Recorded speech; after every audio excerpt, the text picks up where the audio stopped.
밖에 눈이 많이 내리고 있습니다. 모두 이제 출근하는 길 그리고 또 외출하실 때 조심하시길 바라겠고요. 오늘 일단 국내 시장은 간밤에 뉴욕 증시가 이 속도 조절 약간의 그래도 숨 고르게 들어가긴 했지만 외국인들이 코스피 시장에서 1,000억 원 이상으로 매수를 하면서 코스피 시장은 일단 소폭 상승세를 유지하고 있습니다. 2,400 윗선에서 상승 출발했는데요. 현재 2,435선에 지나가고 있고요. 코스닥 시장이 오늘은 조금 더 견조한 흐름 나타내고 있죠. 735선에서 움직이고 있습니다. 이 시간 통해서 종목에 대한 이야기 좀 더 자세하게 풀어볼 텐데요. 오늘은 인포스탁 데일리 김종효 전문위원과 함께합니다. 위원님 어서 오세요. 네, 안녕하십니까. 네. 먼저 오늘 시장에서 좀 특징적인 흐름들 먼저 체크해 볼 텐데요. 저희 개장 특징주 두 종목 항상 뽑아보고 있습니다. 첫 번째로는 잊을만 하면 통신주, 5G주가 또 떠오르더라고요. 특히 HFR 같은 경우에는 한 달 사이에 16% 정도가 빠졌었습니다. 정말 이 낙폭이 크게 나왔었던 종목인데 오늘 장에서 장 출발하자마자 7%대 강세가 나오더니 현재도 5% 정도 상승권을 유지하고 있습니다. 증권가에서 긍정적인 얘기가 나왔죠. 하나증권에서는 목표 주가를 8만 원까지 올려잡는 그런 리포트가 나왔는데 급등도 가능하다. 이 증권가의 평가가 현실화가 될 수 있을지 5G주 전반적으로 지금 이끌고 있거든요. 어떻게 보시나요?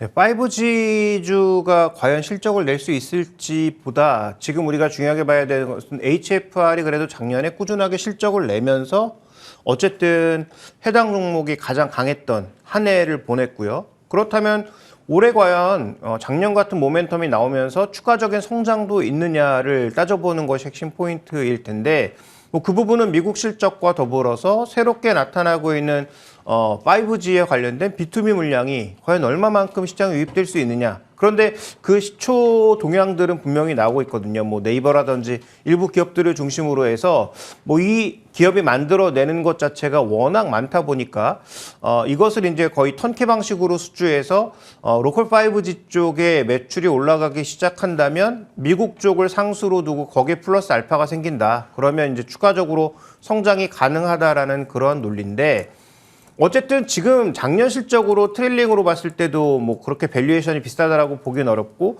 만약에 언급드렸던 그런 성장이 올해 나타난다라고 보면 현재 구간에서의 그 주가가 그렇게 비싸 보이진 않아서 상대적으로 5G 종목 중에서 강한 이유를 올해도 설명할 수 있다면 저는 지금보다는 더 높은 주가, 증권사에서 제시하고 있는 8만 원이라고 하는 그 목표가를 달성할 수 있을지 여부는 우리가 여기서 논의할 단계는 아닌 것 같고요. 다만 올해도 꾸준하게 실적 성장이 존재한다면 현재 주가가 비싸지는 않다라는 관점으로 접근이 좀 필요할 것 같습니다. 네, 우선은 지금 증권가에서 얘기했던 목표 주가까지 달성할 수 있다라고 얘기하기에는 좀 무리가 있어 보입니다. 하지만 앞으로 정말 말씀해 주셨듯이 이익 성장이 가능하다면 일단 지금 주가는 조금은 저렴하다라고 판단된다 얘기 주셨습니다. 그러면 두 번째 개장 특징주 확인해 볼 텐데요. LX 하우시스입니다. 어제 저희 잠금 해제 보셨던 분들 아시겠지만 김민수 대표님의 종목이기도 했었죠. 어제 어떤 얘기 주셨냐면 이 종목은 부동산 경기 침체에도 불구하고 주가가 괜찮게 흘러가고 있고 특히나 자동차 부품 쪽에서 우리가 이제 실적 개선 좀 기대해 보자 얘기 주시면서 길게 보자 목표 주가 52,000원 정도 설정해 주셨었거든요. 오늘 그런데 이 종목이 이렇게 또 5%대 강세를 나타내고 있습니다.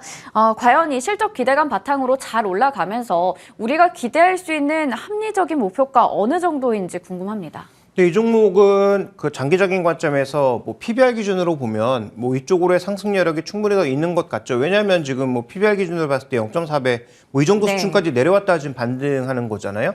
근데 지금 증권사에서 지적하고 있는 핵심 포인트는 이익률이 좋아질 거다. 왜냐하면 지금 이 회사의 원가를 차지했던 여러 가지 원재료들의 가격이 빠지고 있고 그다음에 또 하나 더 중요한 것은 그 운송비를 포함한 소위 변동비 쪽에서 나타날 수 있는 여러 가지 요인들이 모두 감소하고 있다는 것이죠. 그래서 실제로 건설 시장이 다시 드라마틱하게 반등할 것 같지는 않지만 그럼에도 불구하고 효율적인 비용 관리를 통해서 이익이 좋아질 수 있다라는 관점에서의 접근이 필요한 거죠. 그러면 PE 관점에서 봤을 때는 과연 얼마만큼 반등하는 것이 적절하냐를 놓고 결국은 여러 가지 의견이 오갈 수밖에 없는데 어제 이제 뭐 증권사들의 리포트 중에서는 뭐 4만 원대 목표가를 5만 원대로 올리기도 하는 여러 가지 리포트가 나오기도 했습니다만 올해 정말 획기적인 어떤 매출 확대가 없이 비용단에서의 개선만으로 이익이 개선되는 것이라면 저는 뭐 PE 관점에서 아주 높은 목표 주가를 주기에는 조금은 어렵다라고 봐야 될 것 같습니다. 그래서 전고점 부근인 뭐 5만 원 정도를 목표가로 설정하는 것은 저도 뭐 충분히 합리적인 어떤 목표가 설정이라고 보고 있습니다만 일단 현재 그 PE 관점에서 봤을 때는 한 4만 5천 원에서 4만 8천 원 정도에 형성되어 있는 그 밸류 밴드를 벗어날 수 있을 정도로 이익률이 개선될 것이냐 이게 이제 관건일 것 같고요. 최근에 이제 시장의 전체적인 트렌드가 지수가 올라가기 시작하면서 그동안 못 올랐던 종목, 너무 많이 빠진 종목군들로 전체적으로 순환매가 돌고 있잖아요. 그런 관점에서 본다면 뭐 오늘 급등을 쫓아가는 것은 조금 부담스러울 수 있어도 현재 이런 종목군들의 전체적인 순환매가 멈춰진다라고 볼 수는 없을 것 같습니다. 네, 이렇게 또 종목을 어제 저희 시간에 추천을 해주셨었는데 하루 만에 또 5%대 상승률이 나와서 궁금했던 종목입니다. 관련해서는 여전히 좀 저평가되어 있다라는 부분에서는 공통된 의견을 제시해 주셨지만 목표 주가까지 가기에는 확실하게 이익 개선에 대해서 우리가 체크해 볼 필요가 있을 것 같습니다. 이렇게 개장 특징주들 알아봤고요. 이어서 오늘의 잠금 해제 종목들 하나씩 풀어보도록 하겠습니다. 첫 번째는 바로 오늘 자동차주 얘기를 안 할 수가 없습니다. 오늘 오후에 현대차가 실적을 발표할 예정이고 내일 또 기아도 실적 발표할 예정인데 반등의 트리거들 하나씩 확인해 보도록 하겠습니다. 먼저 첫 번째 투자 포인트인데요. 왜 약할까? 그동안 뭐 테슬라 비롯해서 전기차 관련주들도 그랬고 수요 둔화에 대한 우려가 있었습니다. 자동차주가 예전에 정말 증시를 잘 이끌었었는데 쌩쌩 달렸었는데 그게 언제적 얘기인가 싶을 정도로 약했었잖아요. 그 이유부터 짚어볼게요. 네, 뭐 작년 초반만 하더라도 뭐 저 역시도 자동차 업종에 좋게 봤고 다만 이제 그 이후에 자동차 업종에 대한 생각을 조금 바꿨는데 바꾸게 된 계기는 실적이 나쁘지 않은데 주가가 올라가지 못하는 이유에 대해서 명확하게 판단할 수가 없기 때문에 이제 투자 의견을 조금 보수적으로 미뤘는데 지금 준비된 그림 보시면 한쪽은 굉장한 호재고 한쪽은 약간 애매한 그런 상황인 거죠. 환율 같은 경우에는 작년에 환율이 워낙 좋아서 그러니까 현대차에게 유리한 조건으로 형성되어 있어서 실제로 이익이 크게 개선되지 않았는데 환율 효과로 더 붙은 부분이 있죠. 네. 근데 올해는 지금 환율이 급격하게 떨어지고 있기 때문에 그러면 작년도에 이익 개선에 가장 큰 기여도를 주었던 환율 효과는 올해는 사라졌다. 이렇게 봐야 될 것 같습니다. 근데 저 부분은 사라졌는데 반대로 옆을 보시면 원재료 가격엔 철강 가격은 또 가파르게 떨어지고 있죠. 거기다 운송비도 떨어지고 있죠. 그럼 비용단에서 보면 또 개선 요인이 있단 말이죠. 그렇게 본다면 지금 현재 구간에서 현대차는 호황제가 공존하고 있는 그런 가운데 네. 밸류는 낮은데도 주가가 좀처럼 올라가지 못하는 것은 방금 이제 앵커가 지적하신 대로 수요에 대한 우려 때문인지 아니면 현대차 고유의 뭔가 악재가 있는 것인지를 아직까지는 명확하게 판단하기 어렵지만 가장 민감한 주식에 투자하는 사람들이 이 종목을 호가를 밀어올리면서 사지 않고 있다는 게 핵심 포인트인 것입니다. 그래서 결국은 우리가 이 왜 약할까에 대한 명확한 이유를 찾지 못하면 저는 뭐 저평가를 이유로 무조건 우리가 긍정적으로만 접근해서는 안 된다. 그 이유를 찾는 것이 가장 핵심 포인트라고 보고 있습니다. 네. 호재와 악재가 공존하는데 주가만 놓고 본다면 악재에 굉장히 민감하게 반응을 하고 있습니다. 거기다가 그래도 그나마 괜찮았던 이 환율 효과까지 이제는 좀 사라졌기 때문에 더욱더 우리가 우려할 수밖에 없는 그런 현 상황인데 그렇다면 반등이 될 수 있을 만한 트리거는 어떤 게 될까요? 근데 결국 저는 그렇다면 작년에 실적이 좋았던 이유가 믹스와 환율 효과 이 두 가지라고 말씀드렸잖아요. 네. 그렇다면 올해도 언급됐던 그 믹스 효과를 최소한 플랫으로 가져가고 줄어드는 환율 효과를 원가 부분에서 우리가 감당해낼 수 있다면 그러면 뭐 주가의 재평가가 나타날 수 있는 거죠. 그래서 지금 준비된 그림 보시면 유한타증권의 가장 최근에 나온 현대차 그룹의 판매량과 관련된 네. 가이던스와 그다음에 유한타증권의 이제 그 전망치를 내놓은 것인데 일단 성장한다. 2022년도 대비해서 Q도 성장한다라고 보고 있습니다. 뭐 해외도 성장할 것이고 뭐 국내도 일정 부분 성장한다라고 보고 있는데요. 과연 저것이 잘 되기 위해서는 현재 지금 공격적으로 가격을 낮추고 있는 테슬라 전략에 따라서 미국 시장에서 전기차의 판매량이 어떻게 될 거냐. 왜냐하면 지금 모델 3 가격과 아이오닉 5의 가격이 공격적인 가격 전략에 의해서 비슷해지기도 하고 있거든요. 네. 그래서 이런 것들을 과연 어떻게 조율해 나갈 거냐와 더불어 3월 이후에 결정될 IRA와 관련된 세부 지침들이 어떻게 나오느냐에 따라서 저 가이던스가 또 추가적으로 출렁일 수 있다는 거죠. 그렇다면 저 가이던스가 출렁인다면 결국은 실적에 타격을 일부 받을 수도 있는 것이고 오히려 더 긍정적으로 볼 수 있는 상황이니까 제가 보기에 현대차는 3월까지는 명확한 방향성을 잡기보다는 결국 이런 이슈들을 확인해가면서 시장이 그동안 너무 이 종목에 대해서 저평가로 밀어냈구나 라는 것을 아마 판단하지 않을까. 그래서 그 이전까지는 우리가 좀 더 기다려보는 관망 전략이 필요하지 않을까 이렇게 보고 있습니다. 네, 우선은 지금 오늘 같은 경우에는 사실 현대차, 기아 모두 다 유럽 시장에서 지난해 시장 점유율이 확대됐다라는 부분에서 이제 또 곧 발표가 될 실적에 대한 기대감이 상당하게 높은 상황입니다. 그렇기 때문에 오늘 2% 정도 오르고 있는데 그래도 지금 일단 밸류상으로 봤을 때 현저히 저평가되어 있거든요. 어떻게 보시는지 자세하게 짚어주세요. 네, 현저하게 저평가되어 있다라고도 볼 수 있지만 아까 말씀드렸던 그런 내용들, 그 다음에 이제 미국 시장에서의 그 프로모션비 네. 이런 것들이 올라가기 시작한다면 또 달라질 수도 있는 거죠. 그래서 지금 뭐 PE 관점에서는 변수가 많으니까 PE 관점에서도 지금 뭐 역대급 바닥 뭐 이렇게 볼 수는 없는 상황인 거고 PB 관점에서도 역대급 바닥이냐? 그렇진 않다라는 거죠.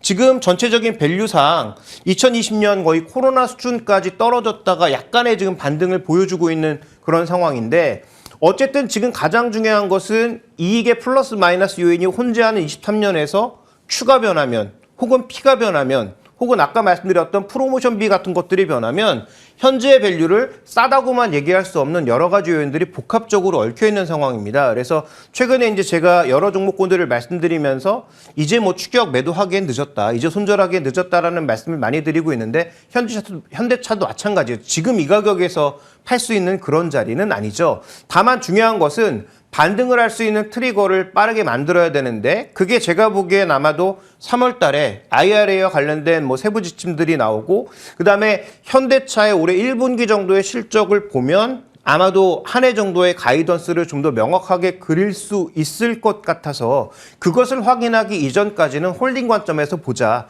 그렇다면 목표가도 지금은 끌어올리기보다는 전고점 부근이었던 한 19만 원 정도를 목표가로 설정한 상태에서 관망하는 것이 좀 더 좋지 않겠느냐. 그래서 저는 뭐 4분기 실적의 주가가 크게 요동칠 것 같지는 않고 3월 달에 나타날 여러 가지 지표들을 확인해 보는 것이 좀 더 현실적인 전략이 될 것이다. 이렇게 보고 있습니다. 네, 당장의 이 4분기 실적보다는 IRA 법안에 대해서 구체적인 틀이 나오는 3월 이후까지 좀 더 봐야 될 것 같습니다. 목표 주가는 전고점 정도인 19만 원 얘기해 주셨고요. 관망세로 한번 지켜보도록 하겠습니다. 그렇다면 두 번째 잠금 해제 종목 확인해 볼 텐데요. 오늘 SNS텍을 확인해 볼게요. 지금이 매력 발산한 시점인가? 어제 이 종목이 12%대 급등이 나왔었고 현재도 1.5%가량 올라가고 있습니다. EUV 펠리클 양산 기대감에 지금 급등세 나타냈었는데요. 강세 배경 자세하게 짚어볼게요. 네, 먼저 준비된 그림을 좀 확인해 볼까요? 자, 이 종목 같은 경우에는 뭐 이 노광 장비에서 기존에 있던 뭐 DUV 같은 것들은 불화르곤으로 충분히 이제 가능했던 그런 여러 가지 장비들이 있었는데 이게 이제 EUV 쪽으로 넘어오면서 워낙 이제 자외선 자체가 거의 레이저급으로 세지다 보니 결국은 저 포토마스크라고 하는 굉장히 비싼 부품이 몇 번 쓰지도 않고 훼손될 수 있어서 네. 그것을 막을 수 있는 펠리클이 필요해서 삼성전자가 두 회사에 지분 투자를 했죠. 네. 그래서 FST와 SNS텍에 지분 투자를 했고 삼성전자와 삼자가 공이 같이 개발을 하고 있습니다. 그래서 협력해서 개발한다는 게 아니라 각자 따로 개발하고 있거든요. 네. 그래서 이게 과연 이제 상용화할 수 있을 정도의 수준으로 왔느냐의 이슈는 이미 뭐 작년부터 계속 회자됐던 내용들이고요. 뭐 비슷한 내용의 뉴스가 나왔는데 어저께 극적으로 뭔가 움직인 것은 뭔가 발표가 있지 않을까. 삼성전자의 컨퍼런스 콜이나 이런 쪽에서 뭔가 좀 발표가 있지 않을까라는 그런 기대감이 선반영되고 있는 것 같습니다. 그래서 현재 이것만 놓고 보게 되면 EUV 쪽에서 지금 수율이 나오고 있지 않은 이유 중에 하나가 저 펠리클을 제대로 양산하지 못하기 때문이고 그다음에 그러다 보니까 포토마스크가 금방 손실돼서 비용이 늘어나고 있는 것이 주요 원인 중에 하나로 밝혀지고 있는 부분이기 때문에 이것이 사실이라면 현재 주가 반등도 좀 부족해 보일 수도 있는 그런 구간인 거죠. 그래서 이 뉴스의 진위를 우리가 미리 알 수는 없기 때문에 현재 시장에서 가장 주목해야 되는 포인트 과연 저 뉴스의 진위 여부와 더불어서 얼마만큼의 매출, 수요를 끌어올릴 수 있는지는 앞으로 계속 좀 확인해 봐야 되는 그런 과제다. 그래서 어저께 나타났던 주가 반등에 대해서는 저는 일단은 중립적으로 물음표를 찍는 것이 좀 더 현실적인 어떤 접근 방법이 아닌가 이렇게 보고 있습니다. 네, 어제 나왔던 이 급등의 배경에 대해서는 잠깐 또 물음표를 찍어보도록 하겠습니다. 그리고 아까 얘기 주셨던 FST 같은 경우 어제 상한가 기록했고 오늘도 10% 넘게 급등하면서 신고가를 또 경신하는 모습입니다. 그렇다면 SNS텍 같은 경우에는 이 EUV 펠리클 이외에도 새로운 추가적인 모멘텀은 없을까요? 근데 이제 블랭크 마스크를 원래부터 생산하고 있었죠. 블랭크 마스크가 뭐냐 하면 LCD라든지 반도체를 만들 때 그 설계도가 될 수 있는 포토 마스크의 원재료가 블랭크 마스크입니다. 그래서 저런 블랭크 마스크를 노광이나 에칭이나 레지스트를 제거하는 과정을 통해서 포토 마스크로 만들어서 설계도를 만드는 것이거든요. 그러면 저 과정을 통해서 원재료를 제공하는 블랭크 마스크도 EUV 쪽에서는 가격이 대폭 뛸 수밖에 없으니까 EUV와 관련된 저 블랭크 마스크까지 만약에 생산해낼 수 있다면 이 종목은 아까 언급해 주셨던 FST와는 좀 결이 다른 좀 더 상승 모멘텀이 많은 종목이 될 수 있는 거죠.